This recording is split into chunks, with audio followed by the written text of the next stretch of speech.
Set up here. Welcome to another episode of Non-Fundamentalist Bible Studies from the Living and Living podcast, and we are retranslating James. This is part 4. We are on the end of chapter 3 and the beginning of chapter 4. If you haven't listened to the other ones, that might help you understand this one. So make sure you go hop into those. They're on YouTube and they're on the other podcast. These are my sermon notes that I'm redoing for like podcast form, because I know some folks are really looking for Bible studies that are not so fundamentalist, that are not so harsh, that are not they don't have that weaponized religious language to them. But it's really hard to read an epistle and not feel like it has this weaponized language to it, because so much of our evangelical understanding of the Bible is a weaponization of, we have the truth, they don't, they need it, so let's go give it to them. And that becomes very violent. That's kind of a natural weakness of the evangelical church. So if you're on the outside of that, but you still have a curiosity about the Bible and what it is meaning in context, this is for you. Now, I'm retranslating the passages from the Greek. That does not mean that I'm a Greek scholar. It just means that I've had some classes, I've had some education, and I've got a lot of tools and some imagination. And I'm retranslating it, not to give another version of the Bible for everyone to read, but more of like to reimagine what it might sound like if James was writing to us today. Kind of like what Eugene Peterson did with The Message, but definitely not as brilliant as that guy, because he's one of my heroes. So that's what we're doing here, and this is the fourth time through. This is the fourth chapter. So we're going to do the end of chapter 3, beginning of chapter 4. I follow the liturgical calendar, so that's why we jump around. I'm not doing every single verse.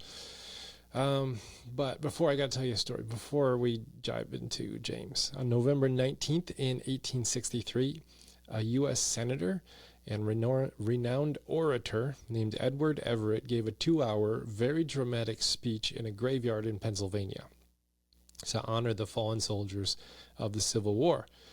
And it was totally forgotten because the person who came after him was better. To say that, it was better. So Edward Everett gave a 2-hour, 13,607 word speech. And he was really known for that. But he was overshadowed by humility, because the person who came after him was the President of the United States of America, Abraham Lincoln. And he did a short little dedication of 271 words that later became known as the Gettysburg Address. Now, if you look on the actual handout, the flyer that was being handed out, Edward Everett was the one to give the Gettysburg Address, and Abraham Lincoln was the one to dedicate the place. But we don't call the address that Edward Everett gave, the Gettysburg Address. We call the dedication that Abraham Lincoln did the address, because it was so clear, it was powerful, and it was short and to the point. It's known as the Gettysburg Address, and it was simple and clear, and we remember it. We don't remember the big grand oration. Now, I tell that because the passage today is warning people about the people who can come into your synagogue, because these are Jewish Messianic believers, very early, like 45 to 60-ish, somewhere in there. People would come into these places with grand speeches and fancy clothes and rings on their fingers, and everyone would just be enamored by what they said and what they looked like, without actually asking the questions, I wonder who this person is. And so that's kind of where James wants to take us. And he asks the question right off the bat in verse 13 of chapter 3, who is wise and knowledgeable among you? Not to challenge them about, do you think yourself wise? But who do you think is wise and knowledgeable? So it's not to get you to question whether you think you are wise and knowledgeable, like how I would probably read this in my former fundamentalist days, but who is it that you think is wise and knowledgeable? Almost like he's asking the question, who's capturing your attention and then directing your perceptions and your values? That's a very important question that he's asking here. Who is capturing your attention and directing your perception and values? Because those people with the grand speeches and those people with the fancy clothes and the rings on their fingers and positions of power and wealth to back it up, they can look fancy, talk fancy, but do they have wisdom and knowledge, is what he's asking. Are you sure they have wisdom and knowledge? And the word for wise there is where we get our word philosopher. And a philosopher is someone who asks the big questions to try and search for things. And then knowledgeable is the term where we get our term epistemology, where it's a study of how do you know the knowledge you're accumulating to make like these judgment calls on what is a good life and what you should do with your life, and the knowledge that you've accumulated. How do you know that that knowledge is actually like good? Has it been fact checked? Has it been looked up? Who do you think is wise and holds knowledge among you? Who's the philosophers? That's the question, he says. And then James like answers his question, not with, well, it's obviously the people with the power and the wealth and the positions and the fancy clothes and the big talkers. No, he says they're going to have to prove it. He says this, show by your good life that your works are done with gentleness born of wisdom. So he basically just says you got to prove it. If you want these positions that are looked to as being wise and knowledgeable, here's what you got to show. You have to show by your good life that your works are done with gentleness born of wisdom. So he's basically saying, let me see it. Don't tell me about it. I got to see it in the repeated patterns of your living. Show by your good life. And the word good there is actually the Greek word for beautiful, which I really like that. It's not the word agathos, which means good. It's the word kalos, which means beautiful. Show by your beautiful manner of living. So the word life there is not bios or zoe, which is it's the word that means your behavior. Not just moralistic actions, but your MO, how you carry yourself. The repeated, consistent deeds done, the accumulated work of your life.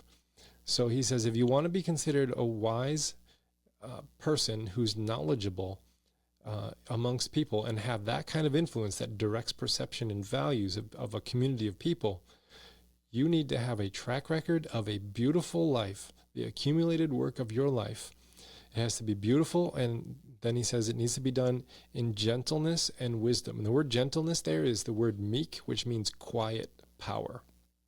Not a brash, loud, arrogant, impressive, even persuasive. No, he says quiet power. Meekness is quiet power with a mild disposition. So he's saying that Christians should look for authoritative guidance in those who have a track record of a quiet, steadfast power displayed in gentleness. Whew, okay. Well, that's pretty good. And then he kind of flips it back over and says, but if you got all this in your track record, if this is the deeds done, accumulated by your life, out the door. You're not going to have these positions of influence here. Because James is in charge of all these communities. He's kind of like the bishop of it. He says, if you have bitter envy and selfish ambition in your hearts, don't be arrogant and lie about the truth. Now, this is really interesting wording here because there's a lot of moralistic language, bitter envy, selfish ambition. Those are moralistic terms, but in the day, they take the morals off of them. The word for bitter envy is actually just harsh zeal. And you've probably met someone zealous before who, started a new fad diet or a new exercise program, and now everyone in the entire universe has to do this too. And they're like trying to convert you over to their new thing. I've been there. You've been there. And you've received something from that. That's harsh zeal. I was like, oh, you're such an idiot. I can't believe you don't know about this new thing that is going to fix everything for everyone of all time. That's harsh zeal. So if you have that harsh zealousness in there and paired that with selfish ambition, the word selfish ambition is literally trying to win a bid for a job. Like I want to do the masonry of this building and I am going to talk myself up and give my resume in there and put my, that's the word. So we put a moralistic term, selfish, on it, but it's really just selling yourself. Which there's nothing wrong with selling yourself if you're a salesperson, if you have, good intentions behind your sales and all that, you're not manipulative and all that. So it's not putting a moralistic thing on it, but it's harsh zeal paired up with bitter selfish ambition, which another term that's used for is running for office. That's just really interesting there. So you don't need to talk yourself up to get to these positions of wisdom and knowledge. You need to have a track record of a beautiful life. That's what he's trying to get at here. So if you're a salesperson, I'm not talking about you so much, or even a politician, I'm talking about you. But if you are trying to get to positions of knowledge and wisdom with fancy talk and all this other stuff, he's like, don't just talk about the truth. Don't just talk above the truth with your... so he's saying you need to prove by your accumulated life. Don't mask over your life, your accumulated life. Don't mask over it with bragging. So don't be arrogant, lie about the truth. A better rephrasing of that would be, the word there is brag over and to cover over objective reality. So don't put the word there is pseudomai, and it means to put a facade on top of. So like if you have a drywalled wall and you want to make it look like a brick wall, you can put a facade over it. Doesn't mean it's actually a masoned wall. It just looks like it is. So he's saying don't do that with your life. That if you're trying to reach these positions of wisdom and knowledge so that you can influence a community's perceptions and values with just your fancy talk and positions and power and wealth and money, what you're doing is you're bragging over, you're covering over with your words and fancy talk the accumulated work of the life that you actually have lived. And James is saying it's not about the positions you hold and the power that you have accumulated and all that. If you want to be wise and knowledgeable and guide a community towards perception and value, you need to have a track record of a beautiful, wonderful life. And he says if you're trying to reach it through this fancy talk, envy and ambition and arrogance and covering over the truth, if that's your way, he says that's the wisdom that doesn't come down from above, but is earthly, unspiritual, and devilish. Now, if you're traveling in your mind to like the 1970s movie The Exorcist, you're going the wrong direction. That's just something that we have done with this. When he's talking about this way of being in the world is earthly, unspiritual, and devilish, he's talking about something that's animalistic and base and barbaric, brutish, and those are the words for earthly, not just of the earth because God loves the earth, but like the base, like when you don't have the other person's needs in mind and you're just going to get and you don't care about the other person, that's an animalistic desire that's absent of human compassion. So he's saying that's earthly, and then unspiritual means brutish, like the spiritual enlightened part of us. If we're not operating from that part, then we're operating from like this barbaric place. So they kind of go hand in hand, earthly, unspiritual. And then the word devilish there is the word demonic, and it doesn't mean like Frank Peretti and Exorcist and all that kind of stuff. It means a malevolent, cancerous collective thinking. Now, I'll break that down real quick. Malevolent, out for the bad of something. Cancerous, wanting that bad to spread and to the detriment of everything around it. Collective means not just me and my individual brain, but now the group think that we are all involved in. It's malevolent, cancerous, collective thinking.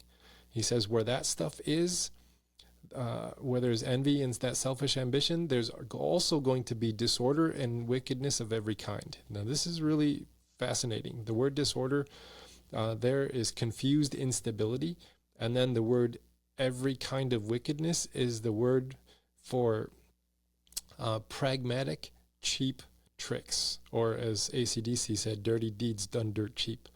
It's like dollar store quality items, dollar store quality character.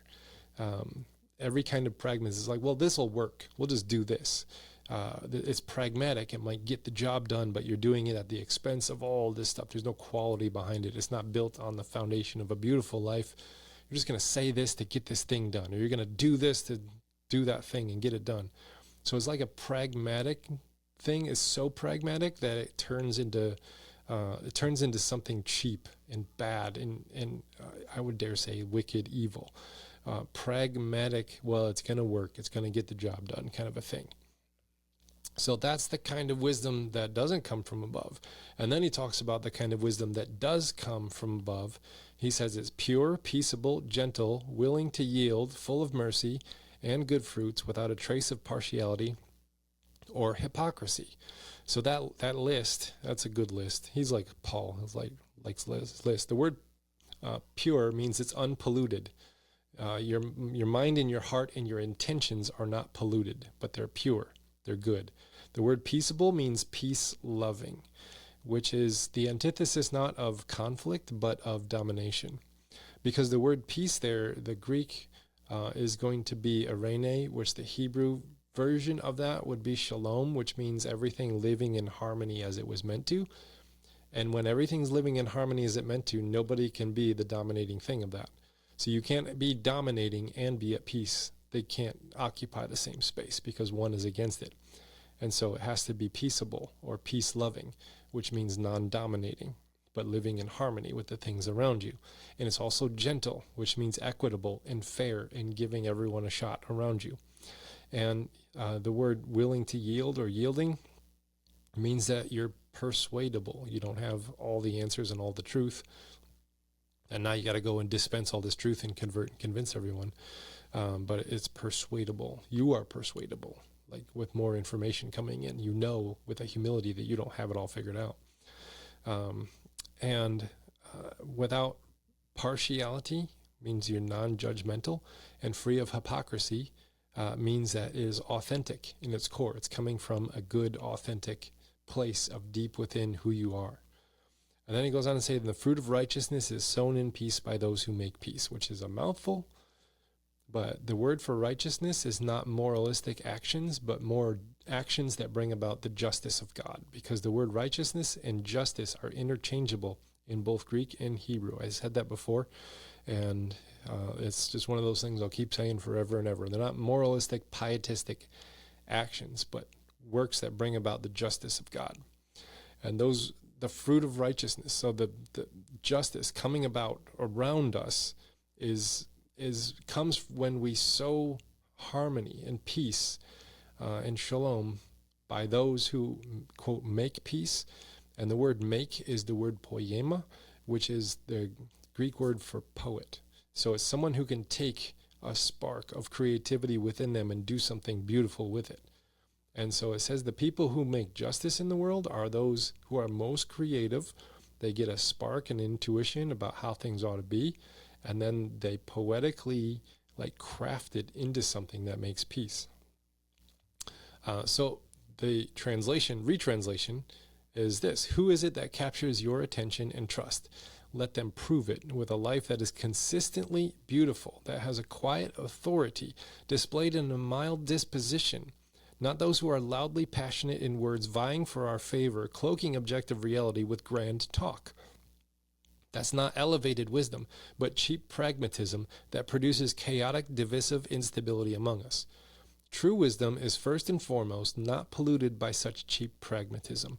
It loves uniting us for a common good, is open to listen and learn, and full of a non-judgmental compassion for the afflicted. And finally, does all of this with authenticity, because justice is planted through nonviolent poets of peace. Good thing that describes all the Christians out there right now, doesn't it? Okay, that was facetious. In chapter 4, he goes on to say those conflicts and disputes among you, where do they come from? Aren't they coming from the cravings that are at war within you? And the conflicts and disputes is actual military terminology for wars and battles. Saying these wars and battles, where are they coming from? But your cravings that are at war within you. And the word for cravings, we got our word hedonism from that Greek word. And your hedonistic desires are desires for power and position and pleasure at the expense of another person. So where do these conflicts and disputes come from among you, in your community, in your people, in your nation, in your town, in your whatever? They come from your hedonistic desires for power, position, and pleasure. Okay, I think I'm tracking here. And he goes on to say, you want something and you don't have it, so you commit murder. And you covet something and you cannot obtain it, so you engage in disputes and conflicts. You don't have because you do not ask. Now, some translations add the word God there, but if you actually look at the context of this, this is not about prayer. This is about how to live in harmony with one another. So if that's true, the source of our wars, our conflicts, our battles are actually from our inner war with ourselves, for the lust of things that we don't yet have, or the coveting of things that we just can't have. And he says, you don't have because you never thought to ask for the people in your community, just to ask for it. This is not about how to pray and ask God for something. He says you don't have because you're not living harmoniously in your community. If you were living harmoniously in your community, then you could ask someone for help and they would say, oh yeah, we totally trust you. We're totally going to give you whatever you need. We're going to help you. We're going to be there. So this isn't about getting your personal requests for power and pleasure and comforts from God, like some kind of magic wand, and then bam, and then God answers your prayer. This isn't a formula for that. It's about how to live in community with each other in a way, because people here lived hand to mouth. 90% of the people were dirt poor, and they didn't know where their next bread was coming from, most likely. So, like, you don't have something because you're not living in community with each other enough to earn their trust to ask for help. And then they were like, yeah, we're going to help you. Because the next verse says you didn't, or maybe you did ask and you didn't receive because you asked wrongly in order to spend it on your pleasures. So, you're asking for help from somebody, but they know that you're just going to take that help and you're going to go squander it on something, or you're going to turn it on somebody, or you're going to use it for some kind of selfish something. And they're like, I don't know if we can trust Billy Joe Bob with, giving him, this thing that he says he needs, because what is he going to do with it? Might turn on us. Or you've sought it in violence because you didn't have it, so you murdered somebody. You went and you took something violently from somebody, and then it's like, oh, we don't trust so and so because they are like manipulative or dominating or violent or angry or something. But if we were living at peace with those around us, it wouldn't happen that way. You wouldn't have needs because you could just ask people for help and they would come and help you. Then he goes on, he uses a strong word. He says adulterers, which is a big word in the Jewish vocabulary of this time, of people who were not following God. In the Old Testament, that was the term. They were cheating on God, kind of a thing. So it's bringing light to that whole Old Testament history of calling the people cheaters. Then he says, do you not know that friendship with the world is enmity with God? Therefore, whoever wishes to be a friend of the world becomes an enemy of God. So he calls them cheaters. He's like, you're buddying up with power. That's a surefire way to be antithesis to what God is about, because God is about giving, and God is about generosity, and God is about like open-handed living. And if we are constantly grasping, and it's not about communal generosity, but getting for myself at the expense of another person, then we have turned ourselves against the very Spirit of God, because he goes on to say that the Spirit of, do you suppose that the Scripture speaks to no purpose? Does the Spirit that God caused to dwell in us desire envy? But God gives all the more grace. Therefore it says, God opposes the proud but gives grace to the humble. So this whole proud versus humble kind of a thing, the arrogant think they are better than themselves. They overestimate their means and their merits and their intentions. Versus the lowly, he says here, the lowly or the humble, means they're probably grief-stricken and depressed is the word for there. Grief-stricken and depressed. And so here's my little interpretation of verses 1 through 4. All of these conflicts among you, what is their source? They often come from our own inner wars of desire for comfort and power to maintain that comfort. We want something we don't have, so we violently pursue it. Or we are consumed by desire for something we cannot have, so we manipulate others to try and get it. We never thought to just humbly ask, probably because our reputation is stained by squandering what we get on our own selfish pleasures. We cheat on God when we live this way, buddying up to abusive power systems for its benefits. Buddying up. This is a weird sentence. Buddying up to abusive power systems for its benefits is to be opposed to God. God's spirit within us and the spirit of envy cannot occupy the same space. Therefore, those who arrogantly raise themselves above another naturally put themselves in opposition to God, while those who are lowly are more naturally positioned to align themselves with God. So, align with this natural law of God and oppose the spirit of judgmental slander.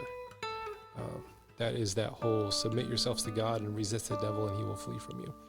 The devil there is an interesting phrase. We have a whole theology from this point on till now of theological work we've done on who is the devil, but they only have like this part over here. So we read into it all the theology we've come to, but what they were talking about, the devil was an adjective actually. The word devil is not a proper noun or a noun, but an adjective, and it means the accusing one or the slanderer. And then it became personified over time and then became a proper noun, but it still was an adjective. It's kind of like how Google is a noun, but to Google something is a verb. And it's like it means both things. There was a theology that developed in the intertestamental period that then personified this person called the devil and made it as the person opposing God. But in this context, the devil is an adjective turned proper noun that means the spirit of judgmental slander. And it says that if you oppose this spirit and all of its goals, then it retreats from you, because it's like to be aligned with God is to walk this way, on the way, and then to be aligned with pride and accumulation of power is to walk this way, or the opposite way. And it says you need to align yourselves and go the direction that God's going. So the word there, submit yourself to God, is actually a military term. It means to fall in rank behind your commanding officer. And it's also a non-military term to voluntarily cooperate to carry a heavy burden. So if you've ever been asked to help a friend move before, then you have submitted in this terminology. So it says here, align with this natural law of God and oppose the spirit of judgmental slander. It will happen and God will come close to you. Draw near to God and God draws near to you, kind of a thing. So that is my revamping of this passage. Hope that it was non-fundy for you and Unfundamentalist Bible study that you can kind of use to read about this book of James and take it out of its fundy passages and put it back into a context that matters for your life today and not so religious, but more in where we are. So I'll stop talking now. You've listened far enough. Thank you so much for joining me on this episode of Unfundamentalist Bible Studies. And I hope you stay tuned for next week where we finish up the book of James with a passage out of chapter 5, verses 13 through 20. I'm studying that right now, and I'll get back with you. So peace out. Talk to you later.